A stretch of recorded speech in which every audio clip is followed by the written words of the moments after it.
Welcome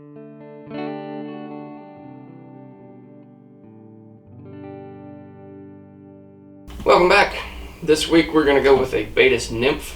This is one of the patterns that you should probably have, should probably carry with you year round, honestly. The Baetis, the blue wing olives, very similar. Mayflies. They're active almost throughout the entirety of the year, depending on which river system you're in, whatever water system you're in, I should say. Typically start out in the spring, usually when your water temperatures start reaching the upper 40s, 48 typically is where you're at. It may vary from location to location, but it's going to be your first mayfly hatch of the year, and if it's like the Missouri, it's going to be the first and last mayfly of the year. We get a pretty solid Baetis hatch here in October, and then we'll have them sporadically throughout the summer as well. They get a little bit bigger in the summer. I'm going to do this one on a 14 today. 14 is the absolute biggest that I would ever tie a Baetis Nymph or a Baetis Dry for that matter. Typically 16 to 20 is what I'm looking at, and 16 is probably odd as well. Out here 18 to 20 with some sporadic 16s. There are a couple streams back home in Pennsylvania where I would throw a 14. But like I was saying, they're pretty sporadic. The heaviest hatches that you're going to see are going to be in that 18 to 22 range for the most part. 16s being a little more common, and then 14s almost obsolete. But it never hurts to have them with you. So I'm going to tie this one, like I said, in a 14 today. The 14 is going to be a little easier to pick up the details on camera, but we'll speak to the details as we get going through this pattern. I'm going to get this thread started. Try to without wrapping it around the barb of that hook. And then if you want to, you can go straight pheasant tail on this to represent this.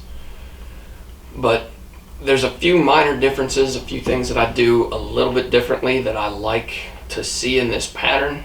And it's fished well for me over the years, so I tend to go away from the straight pheasant tail and I go with this little Baetis imitation. There's a lot of similarities, but like I was saying, this one seems to just work a little bit better for me. I have a little bit more confidence in it, so I tend to throw this one a decent amount. So now with this, I'm going to start the tail, and I'm going to take probably 6 to 8 strands.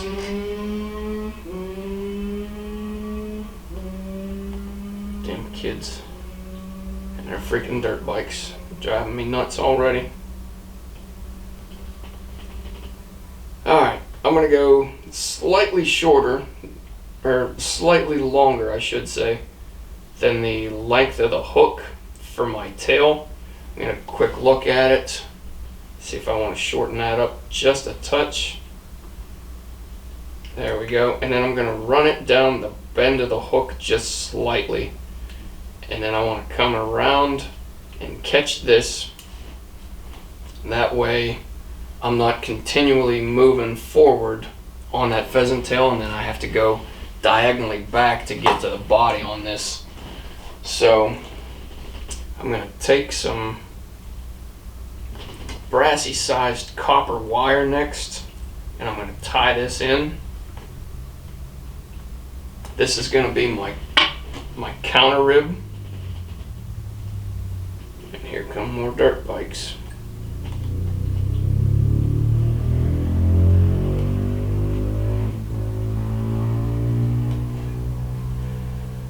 Oh my, it'll be a long... I miss winter already. Those shits didn't have any bikes out there ripping around, ruining the peace and quiet, but I'm just kidding. Sort of. Alright, like I was saying before I got sidetracked and turning into the old man, I'm going to set this Brassie in. This is going to be our counter rib, or our counter wrap. Keep our body intact, and it also sets the fly off a little bit, gives you a little bit of a breakup on the colors here. So now I'm just going to take this pheasant tail, and this is a bleached pheasant tail. I'll highlight that here in a second as soon as I get this done and tied off.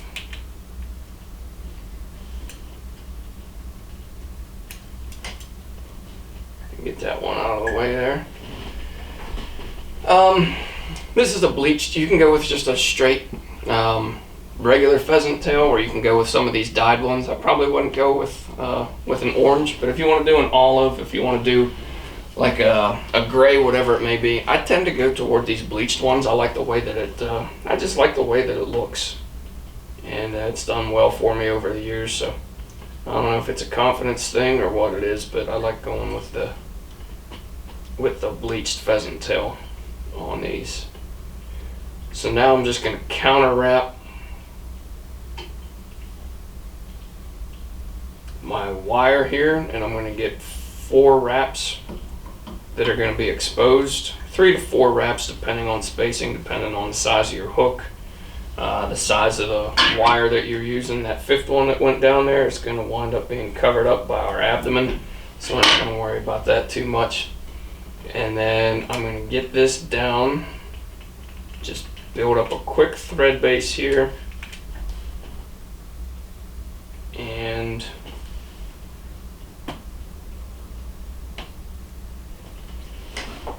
that tail's borderline on the long side, but I'll take it. I'll take it. Alright, now I'm going to go back to the pheasant tail here. I'm going to take about a dozen strands, maybe even a little bit more than a dozen.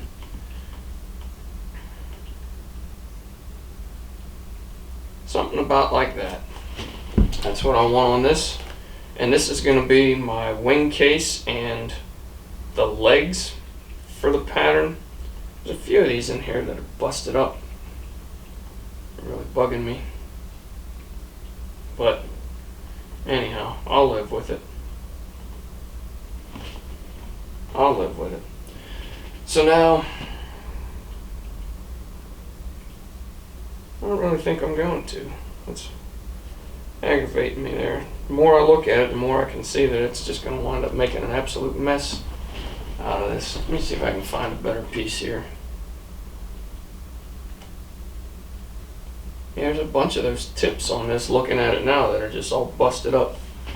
Let's see if I got another one that's any better. This one looks better. Let me get rid of a few of these. Get rid of that junk down there on the bottom. This one does look better.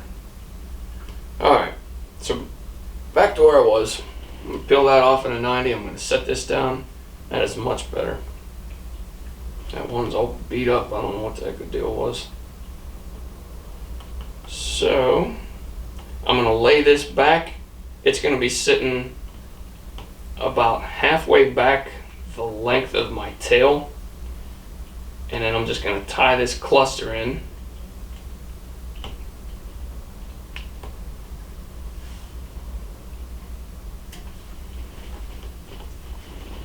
And clean that up real quick.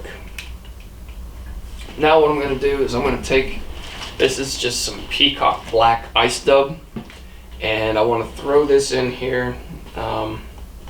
You can go with the dubbing loop, you can just throw a quick noodle, whatever you decide you want to do. I'm going to go away from the loop on this one, which typically I like to throw dubbing loops. I like to be able to pick the material out a little bit more, but I'll be able to do that after the fact on this one. So now I want to bring this around over the top and tie this down. Now, before I separate those legs and bring them on my side and one on the camera side, what I want to do is I want to take some of this ice dub. This is just UV ice dub pearl. And I want to throw some of this in.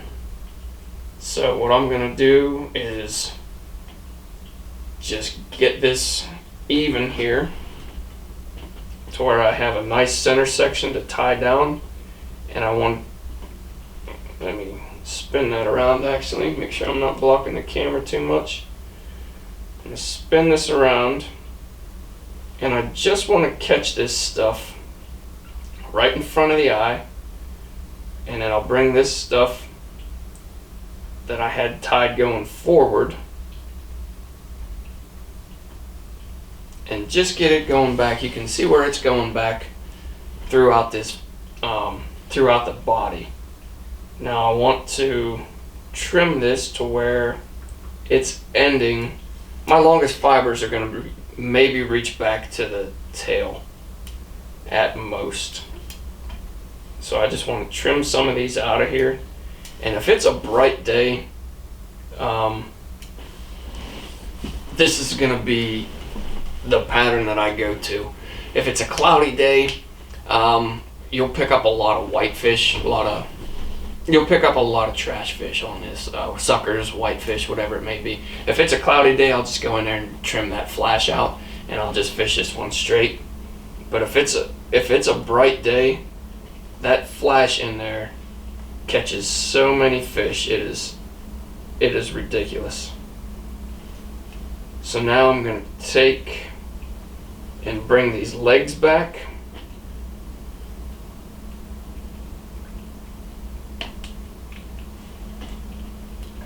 There, that's setting. And somewhere here I've got a whip finisher, and my work phone is ringing again. I don't know what's more annoying, them dirt bikes or my work phone. Alright. Let me get one more in there. And there we go. That's going to finish up the Baetis Nymph.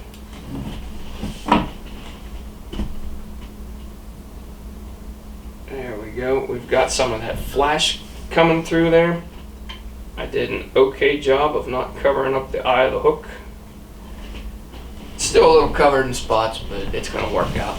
And then what I like to do before I finish this up, this is where I typically like to go. If I'm working on bigger hooks, 12s and up, I like to throw this black Peacock in a dubbing loop, and obviously not for Baetis or anything like that, but if I'm doing like a hare's ear or something along those lines, I like to throw that in a dubbing loop, and that way I can get a little bit of those fibers coming back, bleeding into the body. So what I'll typically do is I'll just take a bodkin here and I'll pick a few of these out.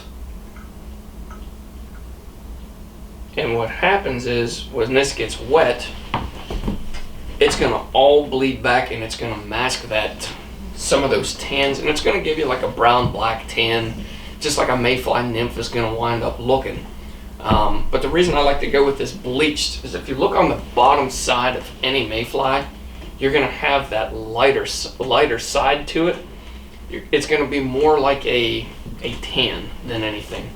So I can cover some of that on the top up with this ice dub by picking that out, and I get just a bunch of mixed colors through that, but then my underneath side's still going to be a nice tan, cream, whatever it may be. But that's going to be it for this pattern. I think I rambled on enough and took up enough time with it for sure. Man, it took me a while to film this one, but we finally got around to getting it, and I'm semi-satisfied with the product. It'll catch fish for you.